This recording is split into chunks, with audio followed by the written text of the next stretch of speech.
Have you ever wondered how the first Americans cooked without pots, pans, or even firewood? Long before recipes were written, native cooks were already turning stone smoke and sunlight into meals that could last an entire winter. These weren't just dishes, they were survival stories carved into the land itself. Stay with us because what you're about to hear will change the way you see food history forever. If you love rediscovering America's forgotten roots, make sure to like this video and subscribe so these ancient stories never fade again. 1. Pemmican. The first portable superfood one. Pemmican, the first portable superfood. Picture this. The endless plains of the northern wilderness where the wind carried the scent of pine and smoke and every meal was earned through grit. Out there long before highways and supermarkets, native hunters created something extraordinary: pemmican. It wasn't just food, it was survival sealed in a bundle. Dried strips of bison or deer were pounded to a powder, then mixed with rendered fat and crushed berries till they became dense, rich cakes of pure energy. Each piece held the land itself, smoky, sweet, and wild. When winter came or journeys stretched across frozen rivers, this humble mixture kept entire families alive. Pemmican wasn't invented for comfort. It was designed for endurance, a perfect balance of fat, protein, and fruit that could last through an entire year without spoiling. Imagine unwrapping one by a campfire, hearing it crack between your fingers before softening in the warmth of your hands. It was the original energy bar centuries before anyone called it that. Some say the spirit of pemmican still lives on in every travel snack we pack today, but few remember the wisdom behind it, the patience, the fire, and the knowledge that nothing in nature was wasted. 2. Sweetening with birch bark. 2. Sweetening with birch bark. Long before refined sugar filled our pantries, sweetness had to be coaxed from the forest itself. In the northern woodlands, native cooks discovered that the slender birch tree hid a quiet treasure beneath its pale skin. By carefully peeling thin strips of inner bark and simmering them in boiling water, they drew out a golden syrup, subtle, smoky, and softly sweet. This birch essence wasn't cloying like modern sugar. It whispered its flavor, blending gently with cornmeal berries or roasted nuts cooked over open fire. On cold mornings, steam from a birch kettle drifted through the lodge like breath from the earth. Children would dip their fingers into the cooling syrup, tasting nature's kindness in a world that offered little luxury. The sweetness felt earned, not bought. And because it came from the land itself, every drop carried gratitude, a small ritual of respect. When cane sugar and molasses arrived centuries later, birch syrup faded into memory. Yet those who've tasted it say nothing compares to that delicate balance of smoke and sap. It's a reminder that the first sweetness in America didn't come from ships or trade. It came from the trees that had stood here all along. 3. River stones as natural griddles. 3. River stones as natural griddles. Imagine a riverbank at dawn, the mist rising as a hunter crouches by the fire. There are no pans, no tools, just the river's smooth stones, hand-picked for their flatness and strength. These stones became the first griddles of America. Heated slowly over the coals until they glowed faintly red, they were ready to turn simple dough into nourishment. Balls of cornmeal or acorn flour were pressed down, sizzling gently as they baked against the earth's warmth. The result was flatbread, infused with the taste of smoke, stone, and sunlight. Cooking on stone wasn't just about food, it was ceremony. The people believed the earth shared its spirit with the meal, giving strength to those who ate it. Even now, when a cast iron pan hisses on a modern stove, that sound echoes the same ancient rhythm. Those first stone griddles were the beginning of every kitchen to come. And while the tools have changed, the idea remains sacred, that the best meals aren't made by machines, but by hands guided by fire and patience. 4. Ash baking, bread born from fire and earth. 4. Ash baking, bread born from fire and earth.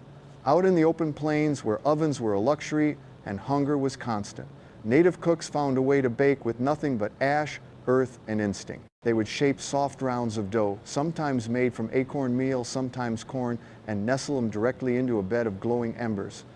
The ash clung to the surface, sealing in the heat, while the bread cooked from within. When lifted out and brushed, clean, the crust cracked open to reveal a soft, smoky heart. Ash-baked bread carried the flavor of the land, char, warmth, and life. It was food stripped to its essence, honest and enduring. There was no waste, no need for fancy tools, only trust in the fire. In a world where nothing came easy, this bread was a small victory. It fed travelers, warriors, and families alike, a quiet reminder that sustenance could come from the simplest union of elements: flour, fire, and faith in one's hands. 5. Smoking corn husks for sweet flavor. 5. Smoking corn husks for sweet flavor. 2. Native cooks' corn was more than a crop, it was a sacred gift. Every part of it was used, even the husks. After soaking them gently, they would be laid across hot coals or wrapped around food before cooking. As the heat rose, the husks released a sweet, earthy aroma, transforming meat, vegetables, or bread into dishes layered with a smoky caramel warmth, the air filled with the scent of harvest and home. This technique turned ordinary meals into sacred offerings. The faint sweetness of corn husk smoke became a signature of community feasts, blending the spirit of the plant with the heart of the fire. Even today, chefs chasing authentic flavor unknowingly echo those same traditions when they grill or smoke. But for the people who first did it, it wasn't about novelty, it was gratitude. Every meal was a conversation with the land, and the corn answered in smoke. 6. Pine needle broth, the Force energy drink. 6. Pine needle broth, the Force energy drink. When the snow buried the earth and fresh food vanished, the forest still offered medicine. From the green needles of the pine, native healers brewed a bright citrus-scented broth rich in life itself. Boiled gently over a slow fire, it filled the air with the smell of evergreen and survival. Each sip was sharp, warm, and healing, packed with the vitamin C that kept sickness away during the long winters. Families drank it by firelight, cradling wooden bowls between cold hands. It wasn't luxury, it was knowledge passed down from ancestors who had listened to the land. Pine needle broth strengthened the body and spirit alike, proof that nature provided everything if you respected her. Centuries later, science confirmed what they already knew. Those simple needles carried the power of health. But for them, it was never about science, it was trust. They believed the forest would care for those who cared for it in return. 7. Cactus is a natural meat tenderizer. 7. Cactus is a natural meat tenderizer. In the dry deserts of the Southwest, where the sun could burn through bone, native cooks found help in an unlikely friend, the cactus. Its juicy pads sliced open and rubbed across tough cuts of meat worked magic. The natural enzymes in prickly pear softened the fibers, turning sinewy game into tender, flavorful feasts. Some even marinated their meat in cactus juice overnight, letting the land itself prepare the meal. When the fire finally touched it, the transformation was astonishing, tender meat with a subtle tang of earth and green. Nothing was wasted, not even the thorns, which were dried and used as tools. The cactus gave food, water, and healing. It proved that survival wasn't about abundance, it was about wisdom. And that wisdom still stands. Sometimes the harshest landscapes hold the gentlest secrets, waiting for hands patient enough to learn their language. 8. Acorn meal, the forgotten power flour. 8. Acorn meal, the forgotten power flour before wheat arrived on ships, the forest fed America. Underneath the mighty oak acorns were gathered by the basketful, their shells cracked open with stones. The bitter nuts were soaked in streams to wash away their tannins, then ground into a fine, nutty meal. This was the flour of the people, dense, nourishing, and full of life. From it came breads, porridges, and soups that could sustain through the hardest winters. Preparing acorn meal took time and care, but that was the beauty of it. Each step connected families to the land and its rhythm. The flavor was deep and earthy, a taste of the forest itself. Today, few remember the patience it demanded or the comfort it gave. But long before the word organic was ever written, this was nature's purest recipe food that asked only for effort, respect, and gratitude in return. 9. Pumpkin shells as nature's crockpots. 9. Pumpkin shells as nature's crockpots. Long before metal pots and slow cookers, native families turned pumpkins into their own clayless vessels. The thick walls of the squash were carved out and filled with meat roots and wild herbs, then placed beside a low fire. As the pumpkin roasted slowly, its sweet flesh melted into the stew inside, blending everything into one fragrant harmony. When the meal was ready, you ate the pot itself. This was cooking at its most ingenious, zero waste, zero tools, and full of heart. The pumpkin didn't just hold the food, it became part of it. Around the fire, families shared the tender orange shells, scooping warmth straight from nature's own bowl. It was both sustenance and celebration, a reminder that the earth provided not just ingredients, but the means to cook them too. Few inventions since have matched its simple perfection. 10. Fish steamed in leaves over coals. By the rivers and lakes, fresh-caught fish met the wisdom of the land. Large leaves, corn squash, or wild plants were gathered, washed, and wrapped tightly around the seasoned catch. Placed near glowing coals or on heated stones, the bundles steamed gently, sealing moisture and flavor within. When peeled open, the fish was tender and perfumed with the faint green scent of the leaves. This wasn't just cooking, it was reverence. Nothing was wasted, not even the steam, which carried the scent of clean water and fertile soil. It was a meal born from balance, water, fire, and earth in harmony. In every bite, the people tasted their world fresh, simple, alive. Centuries later, chefs call it eco-cooking. But to those who invented it, it was simply living well with the gifts of the land. 11. Drying meat in the sun. The original jerky under the vast sky of the Great Plains meat preservation wasn't a choice, it was survival. When a bison or deer was brought down, every piece mattered. Thin strips of meat were sliced with care, hung across wooden racks, and left to dry beneath the unrelenting sunday. Sometimes smoke from a slow fire would curl around them, adding flavor while keeping insects away. This was more than cooking. It was preservation as art. As the moisture vanished, the meat hardened into something that could last for months, even through brutal winters. Travelers carried it tucked in pouches, warriors packed it before long, hunts and mothers stored it for when the snow came. Each strip held the story of the land, salt, wind, and patience. Long before factories made jerky a snack, this was its true form, wild, simple, and sacred. Drying meat wasn't about convenience. It was about respect for the animal, for the sun that dried it, and for the time it bought a family to live another day. Even now, the flavor of real sun-cured jerky feels like a taste of the old world pure endurance, sealed by the hands that first learned how to listen to the season. 12. Using animal fat to seal and preserve meat. 12. Using animal fat to seal and preserve meat before refrigeration knowledge kept food alive. Hunters knew that if you mixed dried meat with melted fat, you could make it last for months. This was the secret behind fat sealing, a technique passed from tribal camps to frontier kitchens. After the meat cooled, it was poured over with a layer of hot tallow or lard hardening into a perfect barrier. Air could not reach it. Decay could not begin. Inside that seal, the meat remained tender and rich, waiting patiently for the next journey. Some stored it in clay crocks, others wrapped it in bark. It wasn't fancy, it was survival science born of observation. The fat didn't just preserve, it nourished. It held warmth and energy for travelers moving through frozen wilderness. Even centuries later, the method still feels almost magical. Simple, natural, and ingenious proof that understanding nature's rhythm mattered more than owning machines. The next time you seal leftovers in a jar, remember the first airtight container wasn't made of glass. It was a layer of rendered fat created by hands that understood both hunger and gratitude. 13. Boiling milk to extend its life. In the early days of settlement, milk was precious and fragile. Before dependable ice houses or electricity, it soured quickly. But those who listened to elders learned a simple, brilliant trick: boil it.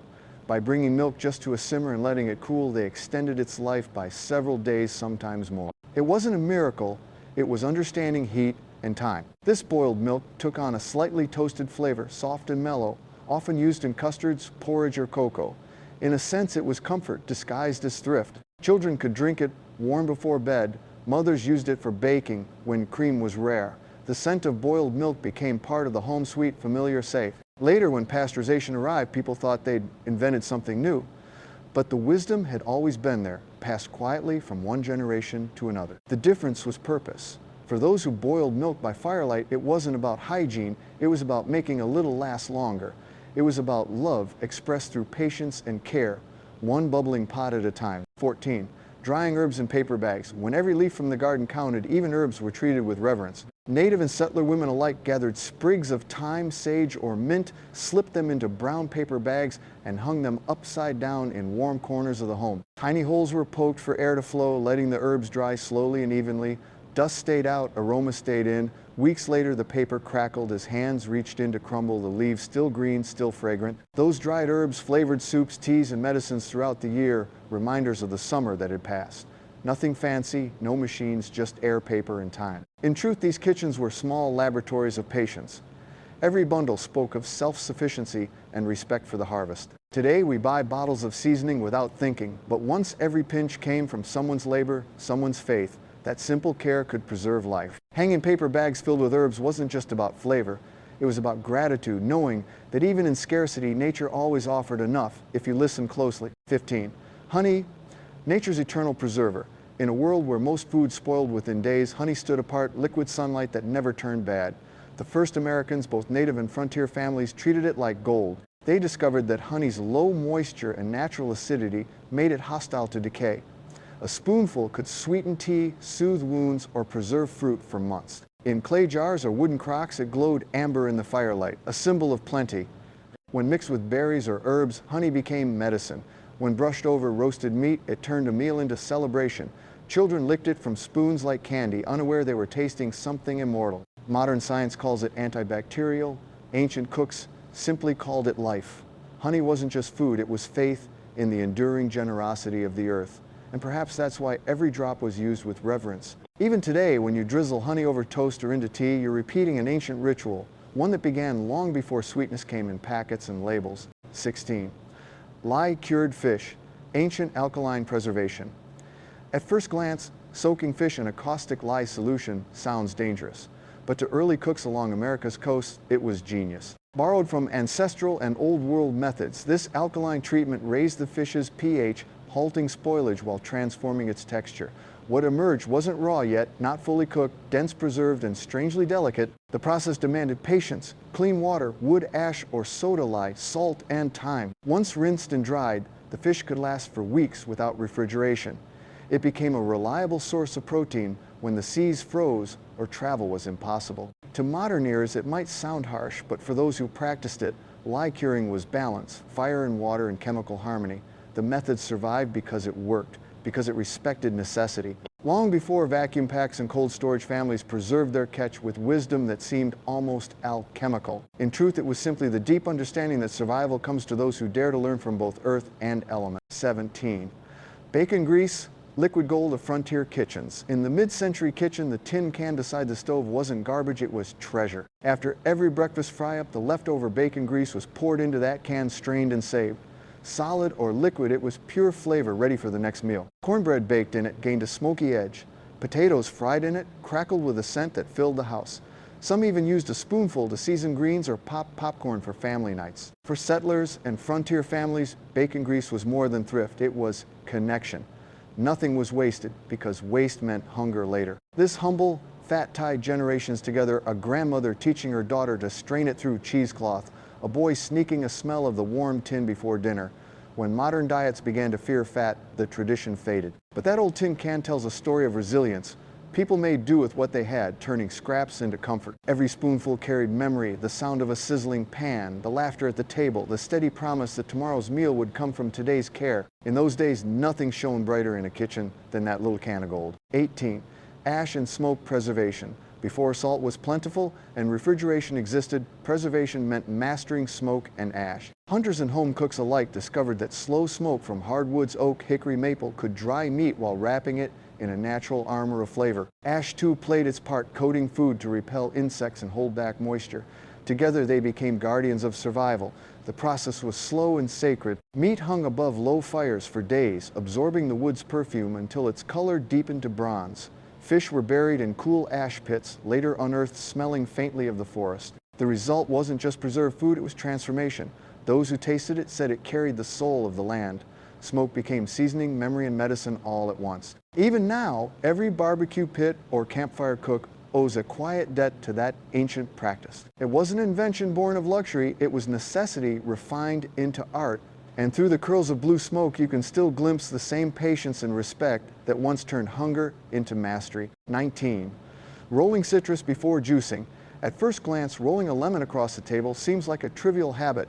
Yet behind that small motion lies centuries of kitchen wisdom. Long before juicers and gadgets, soda fountain workers and home cooks discovered that the warmth and pressure from a firm roll broke the membranes inside the fruit, releasing every drop of juice. A single orange yielded more. A lime gave up its last secret. Native and early American households treasured citrus, often imported, rare and precious. Not a drop was wasted. Before making lemonade or preserving game with a splash of acidity, they rolled and warmed each fruit in their palms. The scent filled the air bright and alive, even in the middle of winter. Today, most of us do it unconsciously, unaware that it's one of the oldest culinary hacks in existence. But that simple gesture carries a story of mindfulness, of people who knew how to coax generosity from what little they had. Each squeeze was a quiet celebration of resourcefulness, the kind of clever grace that built whole traditions from nothing more than patience, warmth, and touch. 20. Stone-top pies, baking without ovens. When summer heat made ovens unbearable or resources ran thin, pies still found a way to exist. Cooks pulled out heavy cast iron skillets or thick stones, heating them over open fires until they glowed with stored warmth. Dough was pressed into place, filled with apples, berries, or pumpkin, then covered with another pan or lid to trap the heat. Slowly, gently, the crust browned and the filling bubbled. This was pie without luxury, no rolling racks, no temperature gauges, just intuition. The sizzle of fruit against iron signaled success. Travelers smelled it long before they saw the cabinet. Each slice tasted of smoke, iron, and love. The stone-top pie proved that dessert didn't require wealth, only wisdom and care. Families gathered around it as if around a story sweetness born from hardship. Even today, when we peek through the oven window, we echo those first bakers who judged doneness not by timers but by scent and sound. In that moment, the modern kitchen and the frontier hearth are one. 22. Cast iron with lard. The Southern Gospel. In Southern kitchens, cast iron skillets were more than tools. They were heirlooms, and the secret to their sacred shine was lard. Before nonstick coatings and spray oils, cooks spooned in a dollop of melted pork fat, heating it until it shimmered like sunlight. The moment batter or cornbread hit the pan, it hissed with life, forming that perfect crust, crisp outside, soft within. Lard gave flavor, texture, and soul. It seasoned the iron itself, protecting it from rust and age. Each pan told a story blackened by decades of use, smooth as glass from endless meals. Families passed them down like relics, along with the knowledge that good food came from patience, not polish. When diet trends demonized fat, this ritual faded.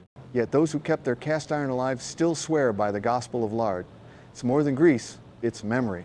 A spoonful connects you to generations who believed food should be cooked with heart, humility, and a little bit of smoke curling up from the stove. 23. Wooden spoon collections before stainless steel gleamed in every drawer. Kitchens were built on the steady grace of wood. The wooden spoon was the heart of every home, simple, warm, and worn smooth by countless meals. Each carried the mark of its owner, a burned scar from the stew that boiled too long, a faint crack from decades of stirring. In Native and early American households alike, wooden spoons weren't just tools. They were trusted companions that never scratched pots, melted in heat, or betrayed flavor.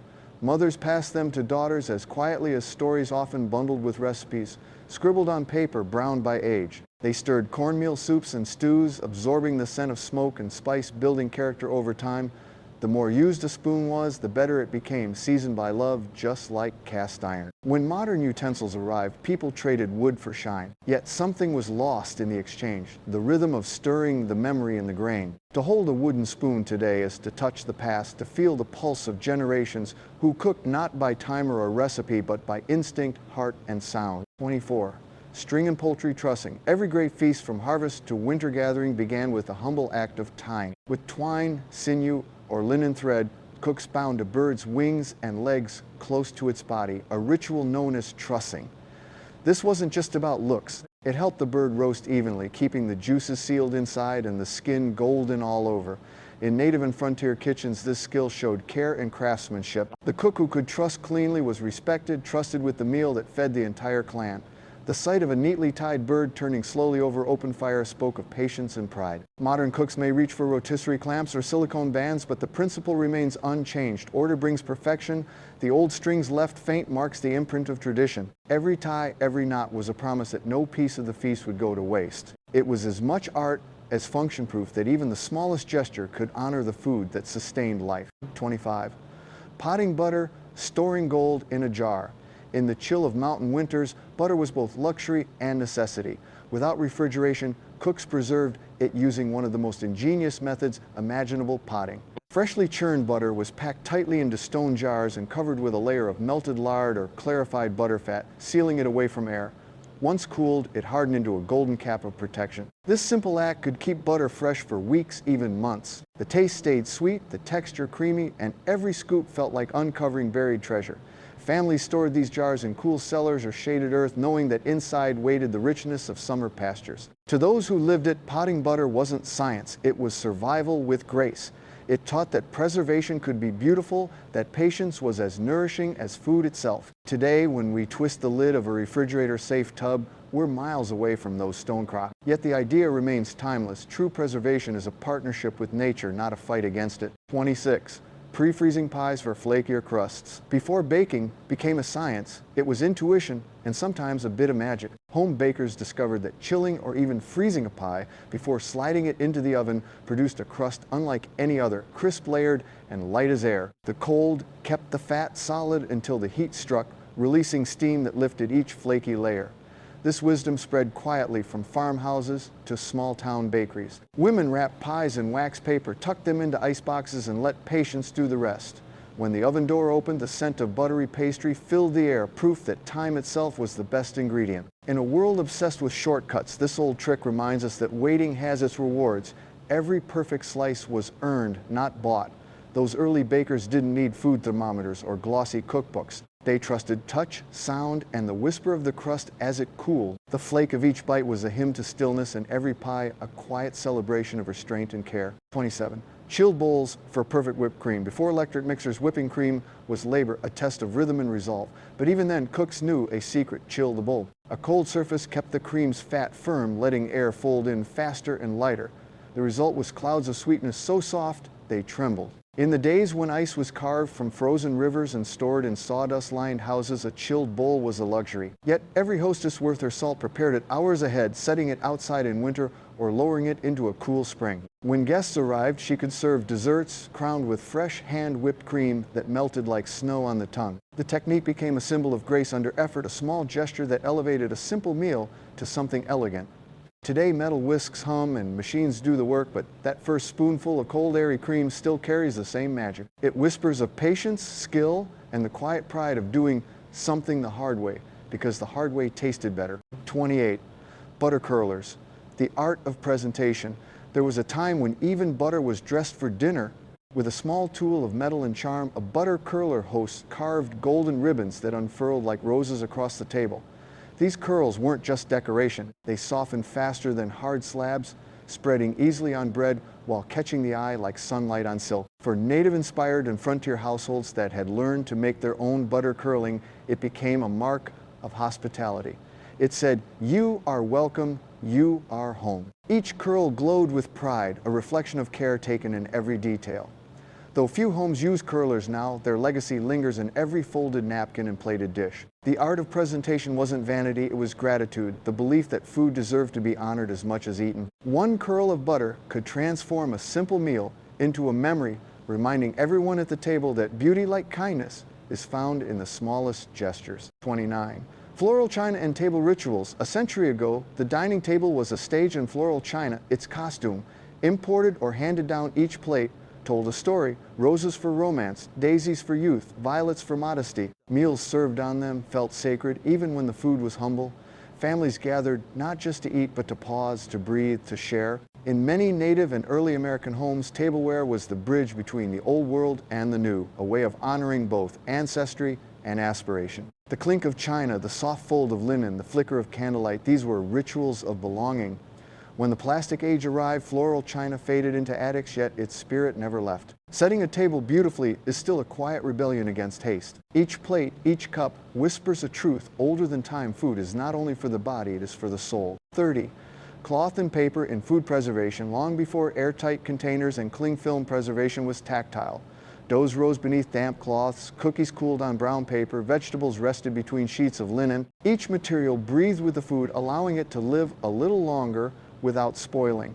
This gentle balance of air and protection reflected a deep understanding of nature's rhythm. Housewives kept stacks of clean rags ready, bakers saved every grocery sack. Paper soaked up excess butter, leaving cookies crisp yet soft inside. Cloth trapped moisture, keeping bread supple. It was the age of quiet ingenuity, where nothing was disposable and everything had a second life. Even preservation felt personal, touched by human hands instead of sealed by plastic. To use cloth and paper was to trust simplicity, to let the natural world lend a helping hand. Today, as we search for sustainable ways to store food, we find ourselves returning to those same materials.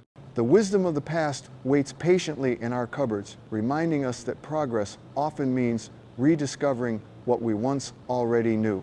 From the river stones that once sizzled with bread to the pumpkins that became nature's slow cookers, every dish we uncovered carried more than flavor, it carried memory. These were the meals that shaped survival, the recipes that whispered gratitude to the earth long before cookbooks or supermarkets existed. In the hands of native cooks, food was never just nourishment. It was ceremony, connection, and the living proof that wisdom could be tasted. Every spark of fire, every handful of grain, every breath of smoke told a story of harmony between people, the land, and time itself. As we leave this journey, remember, the past isn't gone. It's right here in every tradition we revive, in every meal we share. Which of these forgotten techniques spoke to you the most? The pine needle broth, the acorn flour, or the pumpkin pot? Tell us in the comments below. Your memories keep this history alive. And if you believe these stories deserve to be remembered, don't forget to like, share, and subscribe so the spirit of America's first kitchens will never be forgotten.